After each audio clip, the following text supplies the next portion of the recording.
कि यहाँ समव शरण क्या चीज़ है। समव शरण को स्वीकार करने वाले को क्या स्वीकार करना चाहिए और कितना स्वीकार करना चाहिए। अरे भैया, उसे स्वीकार करना चाहिए कि इस जगत में अनंत आत्माएं हैं और अनंत आत्माएं, सब आत्माएं भिन्न भिन्न हैं। क्या हैं? भिन्न भिन्न हैं।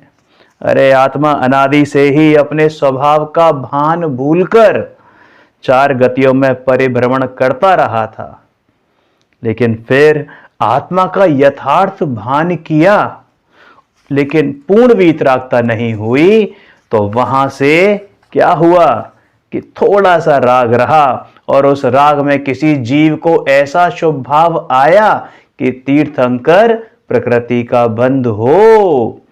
तो ऐसे परिणाम कुछ विरले जीवों को, विशिष्ट जीवों को ही आते हैं और उन्हें ही तीर्थंकर प्रकृति का नाम कर्म बंधता है। समझ में आया? लेकिन ये जो शुभ भाव हो कि तीर्थंकर प्रकृति का बंध हो, तो वो शुभ भाव उनके चाहने से नहीं आते। कोई जीव ये चाहे कि मुझे तीर्थंकर होना है, इसलिए मैं शुभ राग करके तीर्थंकर बन जाऊं, या 16 कारण भावना भाके मैं तीर्थंकर बन जाऊं, तो वो 16 कारण भावना फलित नहीं होती। वो 16 कारण भावना बा ही नहीं सकता यदि उसके अंतरंग में कहीं भी जरा सा भी लेश मात्र भी तीर्थंकर का लोभ है, तीर्थंकर प्रकृति का लोभ है, तो वो भावना बा ही नहीं सकता। फिर दूसरा कि सम्यक दृष्टि को ही ये बंध होता है, और सम्यक दृष्टि को तो कभी किसी प्रकार की लालसा होती ही नहीं है। समझ में आया? सम्यक दृष्टि की भूमिका में ही तीर्थंकर नाम कर्म बंधने योग्य राग आता है, परंतु उस धर्मी जीव को उस राग अथवा तीर्थंकर नाम कर्म की भावना नहीं होती। और सम्यक दृष्टि जीवों में भी सभी को बंध जाए ऐसा भी नहीं होता। कुछ विरले, बहुत कुछ विरले जीवों को बंधता है। आप देखो ना, इस कली काल में, इस चौथे काल में कितने तीर्थंकरों के नाम आपको याद हैं?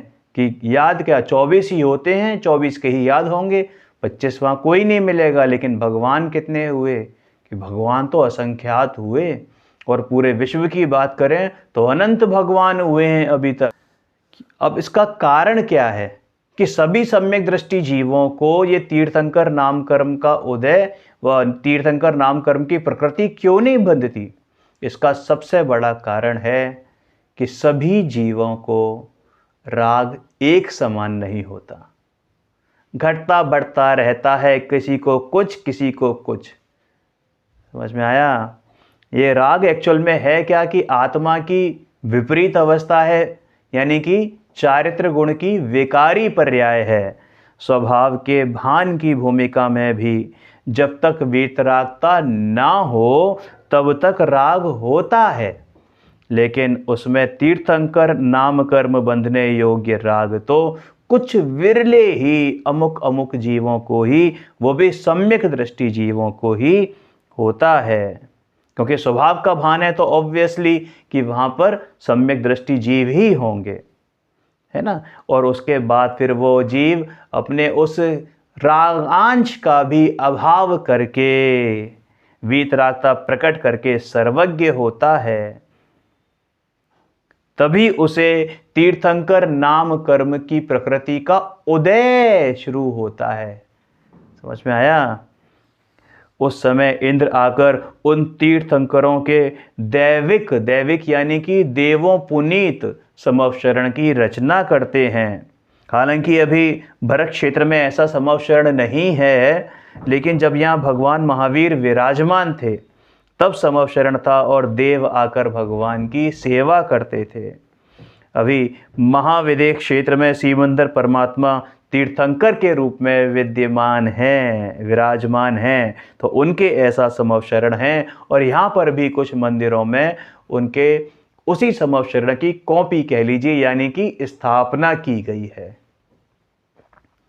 देखो, समवशरण का स्वीकार करने से कितना स्वीकार करना आया, क्या क्या स्वीकार किया हमने।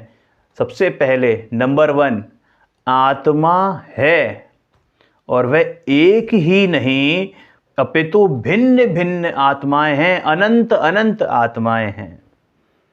उसकी अवस्था विकार है। अब विकार का मतलब सिर्फ ये मत समझना कि बेकार है या अशुद्ध है। विकार का मतलब होता है विशेष कार्य। पर्याय को विकार भी कहा जाता है। समझ में आया ना? यानी कि आपको शास्त्रों में विकार के 2 अर्थ मिलेंगे। एक तो लौकिक अर्थ जिसको हम जानते हैं, यानी कि बुरा, विकार, किसी चीज का विकार। जैसे मैंने अभी कहा कि चारित्र गुण की विकारी पर्याय। अब यहां पर मैंने पर्याय के साथ विकारी ले लिया तो वहां पर बुरे के अर्थ में आ गया। लेकिन जब हम बात करते हैं कि विकार है तो विकार का मतलब विशेष कार्य, वो अपने आप में ही पर्याय का सूचक है। यानी हम पर्याय की बात कर रहे हैं।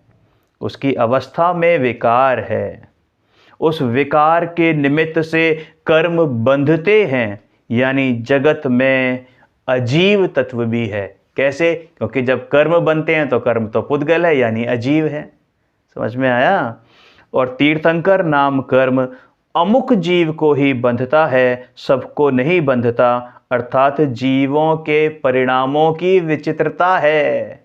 बिल्कुल वैसे ही कि एक क्लास में 100 स्टूडेंट्स हो, टीचर ने सबको एक समान पढ़ाया है, सबको उतना ही टाइम दिया है, सबके बराबर टेस्ट भी लिए हैं, लेकिन फिर भी उनमें से एक बच्चा ही फर्स्ट आता है, बाकी सब उसके बाद आते हैं। और उनमें भी हर किसी के मार्क्स एक जैसे नहीं होते। कुछ एक आध के होते हैं, 2-4 के होते हैं, लेकिन सबके मार्क्स बिल्कुल एक जैसे हो ऐसा तो होता नहीं है।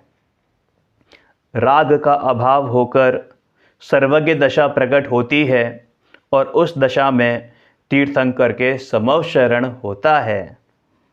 इस भरत क्षेत्र के अतिरिक्त महाविदेह क्षेत्र में, मतलब वहाँ पर हमेशा चौथा काल वर्तता है और इसलिए समव शरण भी लगा रहता है। यह सब स्वीकार करने वाला समव शरण को मान सकता है। जगत में अनंत आत्माएं भिन्न भिन्न हैं। प्रत्येक आत्मा का ज्ञान, दर्शन, चारित्र स्वभाव है। वह त्रिकाल है। स्वभाव कैसा है? त्रिकाल है। और उसकी अवस्था प्रति क्षण पलटती है। प्रति क्षण उसकी अवस्था पलटती है। उस अवस्था में श्रद्धा, ज्ञान, चारित्र, यानी कि ऐसा सम्यक होने पर भी चारित्र गुण की अवस्था में चारित्र होता है, लेकिन उसकी कुछ अवस्था में क्या होता है? आंशिक विपरीतता होती है। क्या होता है? आंशिक विपरीतता, जिसे हम विकारीपना भी कहते हैं। चारित्र गुण की विपरीतता से राग होता है। वह राग प्रत्येक जीव को एक समान नहीं होता। प्रत्येक जीव को एक समान नहीं होता, लेकिन उसमें प्रत्येक आत्मा के तारतम्यता होती है। क्या लिखा है? उसमें प्रत्येक आत्मा के तारतम्यता होती है। किसी को अमुक प्रकार का तो किसी को अन्य प्रकार का राग आता है। यदि कोई जीव यह मानता है कि मुझे इसी प्रकार का राग करना है, तो वह जीव राग का कर्ता, यानी मिथ्या दृष्टि है। देखो, एक चीज होती है, एक तो होता है होना और एक बनना। तो वो जीव अपने आप को राग का कर्ता बनना मानता है, यानी बनता तो है लेकिन राग का कर्ता है नहीं, क्योंकि राग का कर्ता तो आज तक कोई आत्मा नहीं हुआ।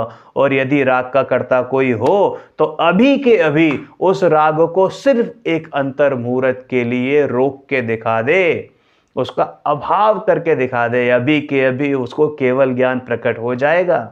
अभी के अभी सिर्फ एक अंतर मुहूर्त, 2 घड़ी निज नाथ के नजदीक तो आओ, अपनी प्रभुता देख लो, बाहर ना भरमाओ।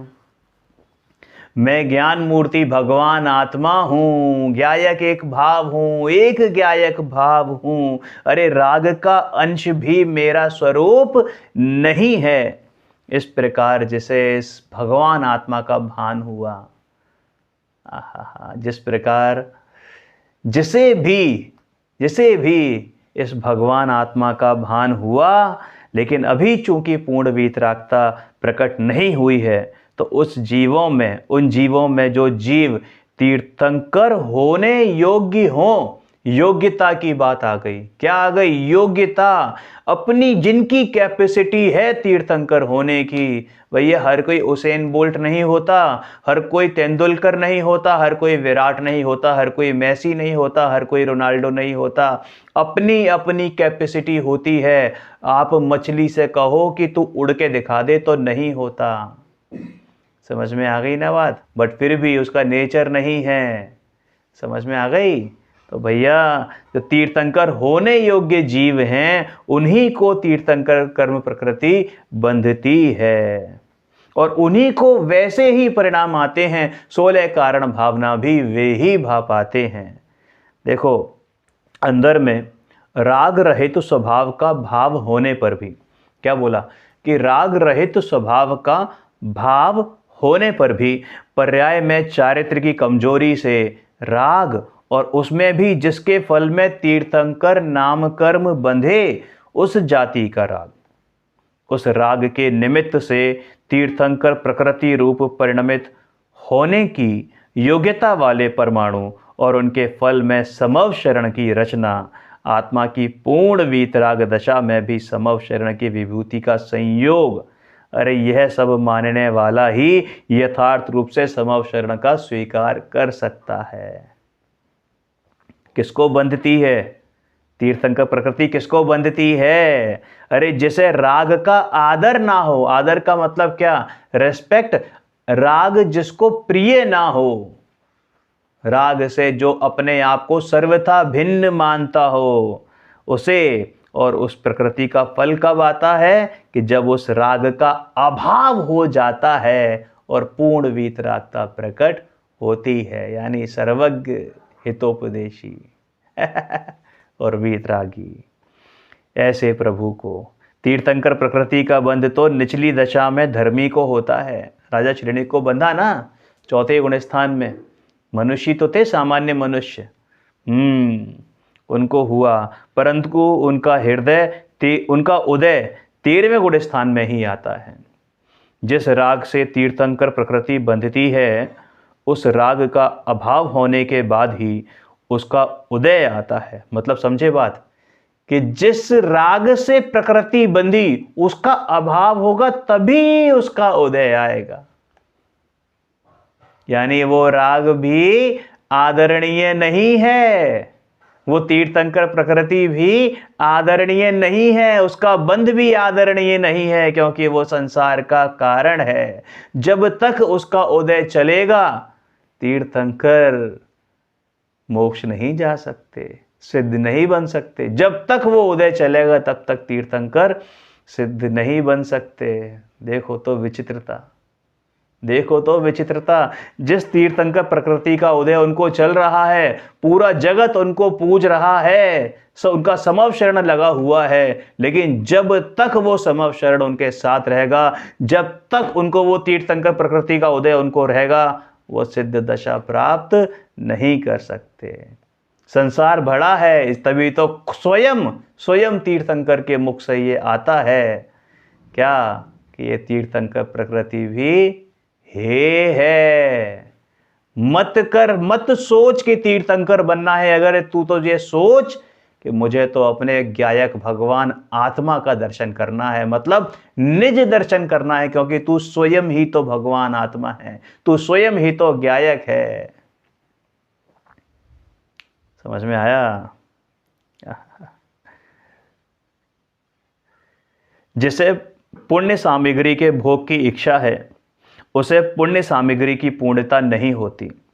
हालांकि तीर्थंकर का पुण्य सर्वोत्कृष्ट पुण्य होता है। सर्वोत्कृष्ट, समझ रहे हैं आप बात को? सर्वोत्कृष्ट पुण्य होता है, परंतु उसका फल साधक दशा में नहीं आता। फल साधक को नहीं मिलता, बंधता साधक दशा में ही है, लेकिन फल साधक को नहीं मिलता। फल तो अरिहंत अवस्था में मिलता है। पूर्ण राग का अभाव होने पर केवल ज्ञान जैसे ही प्रकट होता है, उसी समय तीर्थंकर प्रकृति का फल आता है। लेकिन जब वो उदय में आता है, तो वो तो कौन है कि वीतरागी है भैया, उसको क्या फर्क पड़ता है कि उदय आए कि नहीं आए। उस समय उस जीव को सामग्री भोगने का राग भाव ही नहीं है, राग भाव ही नहीं है। पहले निचली दशा में राग रहित पूर्ण स्वभाव की दृष्टि प्रकट हुई, यानी सम्यक दर्शन हुआ। उस भूमिका में तीर्थंकर प्रकृति का बंध हुआ और तत्पश्चात अंतर में पूर्ण स्वभाव की भावना भाते भाते केवल ज्ञान हुआ। वहाँ बाहर में तीर्थंकर प्रकृति का उदय आया और समव शरण की रचना हुई, लेकिन उन केवली भगवंत को, संयोग को भोगने का भाव ही नहीं रहा, भाव ही नहीं रहा। देखो तो, अरे समव शरण को मानने वाले को आत्मा की ऐसी दशा की पहचान करनी चाहिए। ऐसे पूर्णानंदी वीतरागी भगवंत, ऐसी दशा में ही समव शरण का योग होता है, ऐसी वीतरागी दशा में ही समव शरण का योग होता है। रागी जीव को समव शरण हो ही नहीं सकता। समझ में आया? इस प्रकार आत्मा के त्रिकाली स्वभाव का, राग का और संयोग का, इन सब का स्वीकार करने वाले को राग अथवा संयोग की भावना नहीं होती। नहीं हूँ, राग ने आज तक कभी मुझे छुआ ही नहीं है, और वो तो वीतरागी हो रहे हैं, पर्याय में भी वीतरागी हो गए। अपितु अपने स्वभाव की ही भावना होती है। यह सब स्वीकार किए बिना तीर्थंकर अथवा तीर्थंकर के समव शरण को यथार्थ रूप से नहीं जाना जा सकता। देखो तो सही जगत के जीवों के परिणामों की विचित्रता। एक जीव के समव शरण की रचना होती है और दूसरे के नहीं होती है। इसका कारण क्या है? अनेक सम्यक दृष्टि जीव होते हैं, उनमें भी किसी को ही तीर्थंकर नाम कर्म बंधने योग्य शुभ परिणाम आते हैं और अन्य जीवों को वैसे परिणाम आते ही नहीं हैं। इसी प्रकार किसी जीव को आहारक शरीर बंधने योग्य शुभ भाव आता है और किसी अन्य जीव को मोक्ष प्राप्ति के काल तक भी उस प्रकार का परिणाम नहीं आता। यह आहारक जीव, आहारक शरीर भी हर किसी के नहीं होता है ना। किसी समय दृष्टि जीव को सर्वार्थ सिद्धि का भव प्राप्त होने योग्य परिणाम होता है। हुए ना दोनों पांडव हुए ना। लेकिन ये सर्वार्थ सिद्धि का भी जो पुण्य उदय उनको मिला भैया, वो भी जेल है। उनके साथ उनके तीनों भाई, क्या नाम था, युधिष्ठिर, भीम, अर्जुन, तीनों चले गए ना। कहाँ? अपनी फाइनल डेस्टिनेशन में, अपने अंतिम गंतव्य पर। कौन सा गंतव्य? है चिल्लोक, पर्याय में भी चिल्लोक। अपने चैतन्य लोक को प्राप्त कर लिया, अपनी मुक्ति वधु को प्राप्त कर लिया, मुक्ति सुंदरी को का वर्ण कर लिया। लेकिन वो दोनों सिर्फ एक छोटे से परिणाम से कि ये मुनिराजों का क्या हो रहा होगा, और क्या हुआ। इस छोटे से परिणाम से, समय मात्र के परिणाम से 33 सागर की जेल हो गई। कोई जीव चक्रवर्ती होकर तत्पश्चात मुनि होकर मोक्ष प्राप्त करता है, तो कोई जीव साधारण मनुष्य होकर तत्पश्चात मुनि होकर मोक्ष प्राप्त करता है। ऐसी संसार के जीवों के परिणामों की विचित्रता है। देखो तो परिणामों की विचित्रता, देखो तो परिणामों की विचित्रता। एक ही संसार में रह रहे हैं, लेकिन संसरण सबका अलग अलग है। संसरण सबका अलग अलग है। संसरण क्या होता है? संसरण जहां ये राग होते हैं ना, परिणाम, इनको कहते हैं संसरण। जहां आपका उपयोग जाता है उसको कहते हैं संसरण। अरे, और ऐसे निमित्त रूप पुद्गल के परिणमन में भी वैसी ही विचित्रता है। मतलब प्रत्येक परमाणु भी अलग अलग परिणमित होता है अपनी अपनी योग्यता के अनुसार। ऐसे ही जीव भी अपनी अपनी योग्यता के अनुसार परिणमन करता है। हर किसी में सेम परिणाम नहीं हो सकते, होते नहीं, हो नहीं सकते। चाहे जुड़वा ही क्यों ना हो, चाहे बचपन से, अरे एक ही समय में निकले हों जुड़वा में, तो भी 1-8 मिनट का अंतर आ जाता है। मैं कह रहा हूं एक ही समय में निकले हों, वो होते हैं ना, वो पाप के उदय में कई बार क्या होता है, ऐसे जीव देखे होंगे आपने, जुड़े होते हैं, कोई अंग जुड़े होते हैं, वो पाप का उदय होता है, पुण्य का नहीं, वो पाप के उदय में, क्योंकि पाप बंद किया है तो दो शरीर जुड़ गए हैं, है ना। ऐसा लगता है कि शरीर एक ही है, लेकिन आत्माएं दो होती हैं। उस एक शरीर में दो आत्माएं हैं एक साथ, कोई जुड़े हुए, कोई कंधे से जुड़ा हुआ है, कोई कमर से जुड़ा हुआ है, कोई सिर से जुड़ा हुआ है, लेकिन फिर भी दोनों के परिणाम अलग अलग ही होंगे, अलग अलग ही होंगे। समझ में आया? हाँ। अरे सभी जीव अनादि से हैं, द्रव्य और गुण से तो सभी जीव समान हैं, फिर भी परिणाम से भिन्न भिन्न प्रकार होते हैं।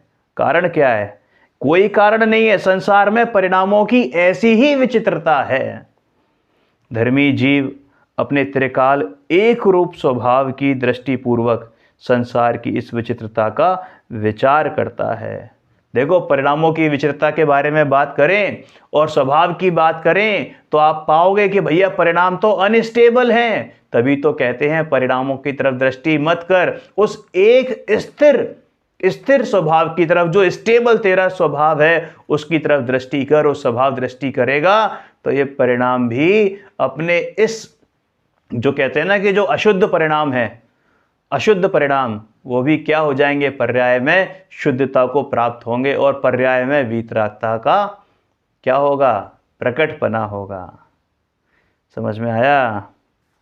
देखो तो संसार के स्वरूप की विचार कौन करता है? ऐसा विचार कि मैं ज्ञान स्वरूप हूं, ज्ञानानंद स्वभावी हूं, मेरे स्वभाव में संसार नहीं है, ऐसा भान पूर्वक धर्मी जीव संसार के स्वरूप का विचार करता है।